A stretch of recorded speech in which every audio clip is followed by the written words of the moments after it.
Welcome to ನಿಂಪಾಕ channel. ಇವತ್ತಿನ ನಮ್ಮ ಚಾನಲ್ನಲ್ಲಿ ಸೌತೆಕಾಯಿ ಸಾಲಡನ್ನು ಹೇಗೆ ಮಾಡೋದು ಅಂತ ನೋಡೋಣ.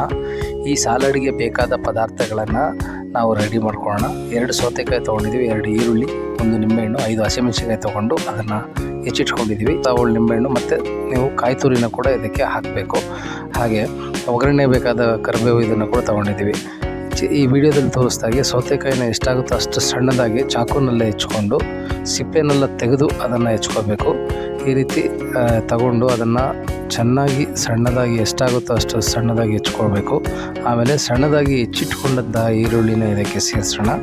ಇದಕ್ಕೆ ಸ್ಟವ್ ಹಚ್ಚೋ ಅವಶ್ಯಕತೆಯೇ ಇರೋದಿಲ್ಲ ಫ್ರೆಂಡ್ಸ್.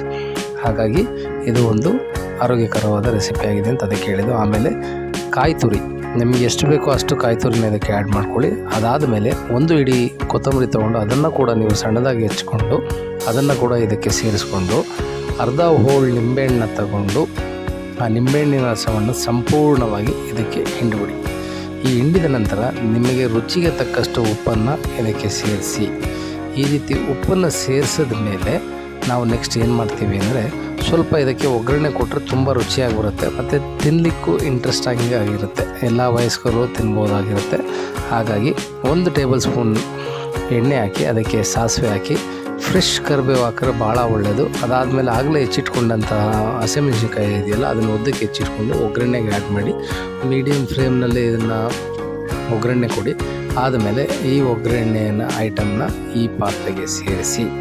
ಈ ರೀತಿ ಸೇರಿಸಿದ ಮೇಲೆ ನೀವು ಇದನ್ನು ಚೆನ್ನಾಗಿ ಮಿಕ್ಸ್ ಮಾಡಬೇಕು. ಅಂದರೆ ಪ್ರತಿಯೊಂದು ಪದಾರ್ಥಗಳು ಕೂಡ ಚೆನ್ನಾಗಿ ಮಿಕ್ಸ್ ಆಗಿ ಎಲ್ಲದರ ಜೊತೆ ಸೇರ್ಕೋಬೇಕು ಸೌತೆಕಾಯಿ ಜೊತೆ. ಈ ರೀತಿಯಾದ ಒಂದು ಸೌತೆಕಾಯಿನ ನೀವು ಮಾಡಿದ್ದೇ ಆದರೆ ನಿಮಗೆ ಹೆಲ್ತ್ ವೈಸ್ ಕೂಡ ಭಾಳ ಚೆನ್ನಾಗಿರುತ್ತೆ. ಸ್ಪೆಷಲಿ ಈ ಸೌತೆಕಾಯಿನ ಸೈಡ್ ಡಿಶ್ ಆಗಿ ಕೂಡ ಯೂಸ್ ಮಾಡ್ಬೋದು. ಏನಪ್ಪ ಅಂದರೆ ನೀವು ಪಲಾವ್ ಮಾಡಿರ್ತೀರ, ಒಂದು 2 ರಿಂದ 3 ನಿಮಿಷದಲ್ಲಿ ಈ ಸೌತೆಕಾಯಿ ಡಿಶ್ನ ರೆಸಿಪಿನ ರೆಡಿ ಮಾಡ್ಕೋಬೋದು. ಪಲಾವ್ಗಾಗಲಿ ಅಥವಾ ಯಾವುದೇ ಒಂದು ಗೆಸ್ಟ್ ಕರೆದಾಗ ಊಟಕ್ಕಾಗಲಿ ಈ ಸೌತೆಕಾಯಿ ಕೋಸಂಬರಿ ಅಂತಲೂ ಕರಿಬೋದು.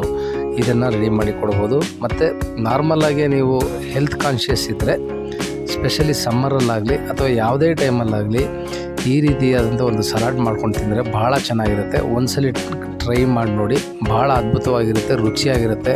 ನಮಗೂ ಇಷ್ಟ ಆಯಿತು, ಹಾಗಾಗಿನೇ ನಾವು ಅಪ್ಲೋಡ್ ಮಾಡ್ತಾಯಿದ್ವಿ ನೋಡಿ. ಈ ರೀತಿಯಾದಂಥ ಒಂದು ಅದ್ಭುತವಾದ ಸೌತೆಕಾಯಿನ ನೀವು ಮಾಡ್ಕೊಂಡು ತಿಂದು ಹೇಗಿದೆ ಅಂತ ನಮಗೆ ಹೇಳಿದ್ರೆ ಬಹಳ ಖುಷಿಯಾಗುತ್ತೆ. ಮತ್ತು ನಮ್ಮನ್ನು ಸಪೋರ್ಟ್ ಮಾಡಲಿಕ್ಕೆ ಸಬ್ಸ್ಕ್ರೈಬ್ ಮಾಡಿ, ಲೈಕ್ ಮಾಡಿ, ಇಷ್ಟ ಆಗಿಲ್ಲ ಅಂದರೆ ಡಿಸ್ಲೈಕ್ ಮಾಡಿ, ಕಮೆಂಟ್ ಮಾಡಿ, ನಾವು ಕೂಡ ತಿದ್ಕೊತೀವಿ. ಥ್ಯಾಂಕ್ ಯು ಸೋ ಮಚ್ ಅಂತ ಹೇಳ್ತಾ ಈ ಸಾಲಡ್ನೊಂದಿಗೆ ಈ ವಿಡಿಯೋನ ಮುಗಿಸ್ತಾ ಇದ್ದೀವಿ. Thank you so much. Happy cooking.